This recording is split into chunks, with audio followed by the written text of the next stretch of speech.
ദൈവത്തിൻ്റെ അതിപരിശുദ്ധനാമം വാഴ്ത്തപ്പെടുമാറാകട്ടെ. കർത്താവിൽ എല്ലാവർക്കും സ്നേഹ വന്ദനം. നോമ്പ് ആരംഭിക്കേണ്ടത് അനുരഞ്ജനത്തോടെയാണെന്ന് സഭ പഠിപ്പിക്കുന്നു. ശുഭക്കോനോ അതിന് ധ്യാനം വിഷയമായി മത്തായി എഴുതിയ സുവിശേഷം 5-ാം അധ്യായം 21 മുതൽ 26 വരെയുള്ള ഭാഗങ്ങൾ. മത്തായി എഴുതിയ സുവിശേഷം 5-ാം അധ്യായം 21 മുതൽ 26 വരെ. കൊല ചെയ്യരുത് എന്നും ആരെങ്കിലും കൊല ചെയ്താൽ ന്യായവിധിക്ക് യോഗ്യനാകും എന്നും പൂർവന്മാരോട് അരുളി ചെയ്തത് നിങ്ങൾ കേട്ടിട്ടുണ്ടല്ലോ. കർത്താവ് തൻ്റെ മലയിലെ പ്രഭാഷണത്തിൽ കൊല ചെയ്യരുത് എന്ന് ഓർമ്മിപ്പിക്കുന്ന ഭാഗമാണിത്. കൂട്ടക്കൊലകൾ സർവ്വസാധാരണമായ സാമൂഹിക ചുറ്റുപാടിൽ മനുഷ്യൻ മറ്റൊരു മനുഷ്യന് വില കൽപ്പിക്കാത്ത ഈ ലോകത്ത് ഈ കൽപ്പനയുടെ പ്രസക്തി വളരെ വലുതാണ്. എല്ലാ നരഹത്യയ്ക്ക് പിന്നിലും ഒരു കാരണമുണ്ട്. അതൊന്നു മാത്രമാണ്: എതിരെ നിൽക്കുന്നവൻ്റെ ജീവന് വില കൽപ്പിക്കാത്ത മനോഭാവം തന്നെ. ഈ പാവം തന്നെയാണ് കർത്താവ് ഇവിടെ ചൂണ്ടിക്കാണിക്കുന്നത്. ഞാനോ നിങ്ങളോട് പറയുന്നത്, സഹോദരനോട് കോപിക്കുന്നവൻ എല്ലാം ന്യായവിധിക്ക് യോഗ്യനാകും. സഹോദരനോട് നിസ്സാര എന്ന് പറഞ്ഞാലോ ന്യായാധിപ സഭയുടെ മുമ്പിൽ നിൽക്കേണ്ടി വരും. മൂഢ എന്ന് പറഞ്ഞാലോ അഗ്നി നരകത്തിന് യോഗ്യനാകും. ലവ് അറ്റ് ഫസ്റ്റ് സൈറ്റ് എന്ന് പറയുന്നത് പോലെ ഒന്നാമത്തെ കാഴ്ചയിൽ തന്നെ മുന്നിൽ നിൽക്കുന്നവന് എല്ലാ മനുഷ്യരും ഒരു വിലയിടും. പിന്നീട് കാണുമ്പോഴെല്ലാം ആ മുൻവിധിയോടെ നമ്മൾ ആ മനുഷ്യനെ എതിരേൽക്കുകയും ചെയ്യും. അതുകൊണ്ടാണ് ചിലരെക്കുറിച്ചുണ്ടായ തെറ്റിദ്ധാരണകൾ ഒരു മനുഷ്യൻ്റെ അന്ത്യം വരെ ആ മനുഷ്യൻ്റെ മനസ്സിൽ അവൻ സൂക്ഷിക്കുന്നത്. നമ്മുടെ മുന്നിൽ നിൽക്കുന്ന മനുഷ്യന് അവൻ അർഹിക്കുന്ന വില കൊടുക്കുവാൻ നമുക്ക് സാധിക്കുന്നുണ്ടോ എന്ന് നമ്മളോട് തന്നെ ചോദിക്കണം. ജീവന് വില കൽപ്പിക്കാത്ത ഒരു കാലഘട്ടത്തിൽ സമൃദ്ധമായി ജീവൻ നൽകുവാനാണ് ദൈവം തമ്പുരാൻ വന്നതെന്ന ബോധ്യം നമ്മെ ഭരിക്കണം.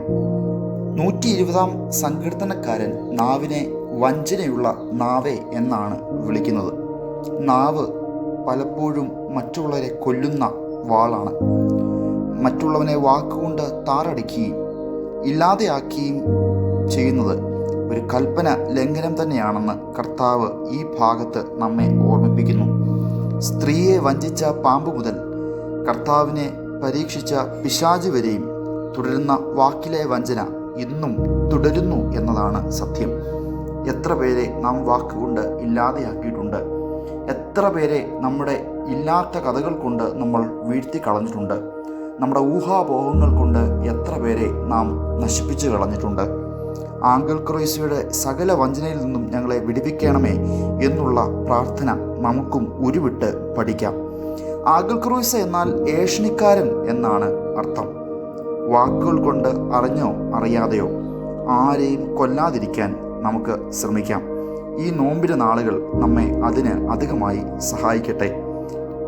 എന്നാൽ വാക്കുകളെ നിയന്ത്രിക്കുക മാത്രമല്ല, നമ്മുടെ വാക്കുകൾ ഏൽപ്പിച്ച മുറിവുകളുമായി നടക്കുന്ന മനുഷ്യരെ കണ്ടെത്തി അവരോട് നിരക്കേണ്ടതും ഈ നാളുകളുടെ ആവശ്യമാണ്. എന്നാൽ മാത്രമേ നമ്മുടെ നോമ്പ് അർത്ഥപൂർണമാകൂ എന്നും ഈ ഭാഗം നമ്മെ പഠിപ്പിക്കുന്നു.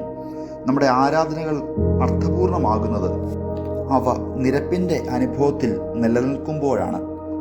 എന്നാൽ നിരപ്പെന്നത് അതിൽ തന്നെ അവസാനിക്കുന്നതല്ല. തുടർന്ന് അത് ഇണക്കത്തിൻ്റെ അനുഭവത്തിലേക്ക് നീങ്ങണം. 25-ാം വാക്യത്തിൽ, നിന്റെ പ്രതിയോഗിയോട് കൂടെ വഴിയിൽ ഉള്ളപ്പോൾ തന്നെ വേഗത്തിൽ അവനോട് ഇണങ്ങിക്കൊള്ളുക. നമ്മോട് ഇണങ്ങുന്ന മൃഗത്തെ നമ്മുടെ സ്വന്തമായി നമ്മുടെ ചാരെ നമ്മളെപ്പോഴും കരുതുന്നത് പോലെ നമ്മൾ നിരന്ന സഹോദരങ്ങളെ കണ്ട് മറക്കുകയല്ല, കണ്ട് നീക്കിക്കളയുകയല്ല, പിന്നെയോ അത് നിരന്തരം ആ സ്നേഹബന്ധം പുതുക്കുന്ന ഇണക്കത്തിൻ്റെ അനുഭവമായി വളരുവാൻ ഇടയാകണം.